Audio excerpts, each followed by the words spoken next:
You know, there are some stories that are so powerful they become part of our language, don't they? Phrases we reach for to give ourselves courage, to signal that moment when there's absolutely no turning back. Burning the ships. It's one of the big ones, a call to total, absolute commitment. But today, let's travel past the proverb and dive deep into the pages of history itself. So what does it actually mean to burn your ships? I mean, what does it truly mean to make that choice? Not as some slogan on a poster, but as a real decision made by flesh and blood people, staring into the great unknown. Well, our journey is going to take us back, way back, to the coast of Mexico in the spring of 1519 to find out what really happened on those sands. Because, you see, the story you think you know, it's almost certainly wrong. We can all picture it, can't we? This great roaring fire, flames reaching for the night sky, a charismatic leader holding a torch high, sealing his men's fate with a single dramatic act. But Hernán Cortés? Well, he didn't burn a single ship. Not one. The truth? Oh, the truth is so much quieter, more cunning, and as you're about to see, infinitely more interesting. Now, to understand what truly happened, we have to try and see this world as they saw it. So let's go there. It's the spring of 1519.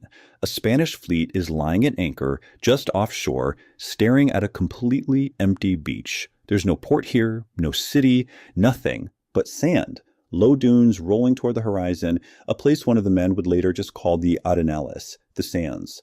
There was absolutely nothing here to suggest permanence, nothing at all to suggest a future. They arrived during Holy Week, and on Good Friday, the work began. You can just imagine the scene. Men, horses, heavy cannons, crates of supplies, all of it being wrestled through the surf and dragged onto the beach. The whole thing had this feeling of being profoundly temporary. It was as if they hadn't really arrived anywhere, but had just paused, caught in a moment between two worlds. And then, almost at once, that empty beach wasn't empty anymore. Figures started to emerge from the interior. They were envoys. And they came with gestures of diplomacy, bringing gifts of food, maize, fruit, local birds. But then, they brought something else. Something that would change the destiny of this entire continent. They brought gold. And not just a little gold. We're talking about huge discs of it, one shaped like the sun, another like the moon, ornaments of the most exquisite craftsmanship. They even took a Spanish helmet and returned it to them, filled to the very brim with grains of pure gold. Now, this wasn't just a simple gift. This was a revelation. In that one moment, these men knew they weren't on some forgotten coastline. They were standing at the gates of an empire that was vast, powerful, and wealthy beyond their wildest dreams.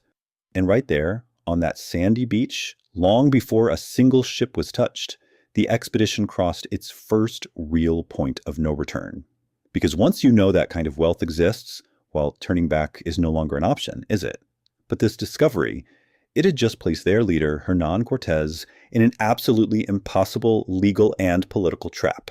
You have to understand, Cortés was acting under the authority of Diego Velázquez, the governor of Cuba. And his orders were very strict. Explore, trade, and come back. But now, how could he possibly do that? If he goes back with just the news of this incredible wealth, it would look like failure, maybe even cowardice. But if he stays and tries to advance, he's openly defying his governor. So to go back means punishment. To stay means treason. Either choice could lead to his complete ruin. So trapped between these two impossible choices, Cortés did something brilliant. He imagined a third way. He realized his expedition had to become something entirely. And to do it, he was going to use a powerful and ancient tool of Spanish law, the cabildo. Now, in the Spanish Empire, a cabildo, basically a town council, was the absolute bedrock of civil authority. And here's the crucial part. Its power didn't come from some colonial governor. It flowed directly from the king himself. What happened next was, without a doubt, one of the most brilliant legal maneuvers in history. Okay, so first, standing right there on that empty beach, Cortés founded a town, not with stones and mortar, but with words alone. He just declared it into existence, the Villa Rica de la Vera Cruz, the rich town of the True Cross. Step 2, he appointed his most loyal captains to its brand new town council, its cabildo. Step 3, and this was pure political theater, he resigned his command, the one given to him by Governor Velázquez, And then finally, step 4, he accepted a new commission as Captain General, this time granted to him by his own council, which was now acting with the full authority of the King of Spain. And just like that, with a flourish of legal parchment on a remote sandy shore, the entire chain of command was rewritten. Governor Velázquez, he was just cut out of the picture, neatly excised. In essence, Cortés had just hacked the colonial system. He created a direct line of authority between himself and the king.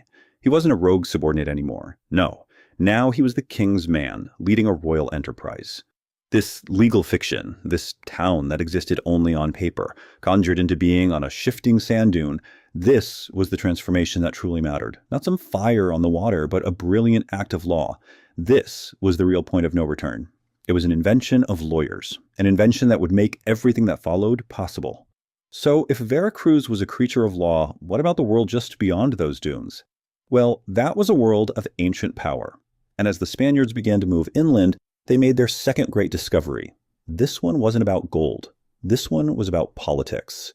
They walked into a world that was unlike anything they had ever encountered in the Americas before. This wasn't a few scattered tribes in a jungle. This was density, organization, scale. The first real shock was the city of Cempoala, a sprawling center of gleaming white buildings, just bustling with thousands and thousands of people. This was no wilderness. This was, without a doubt, a civilization. And that civilization had a center of gravity. The coastal people they met, the Totonacs, were subjects of a vast empire, ruled from the great city of Tenochtitlan, high in the mountains. But this was not a happy union.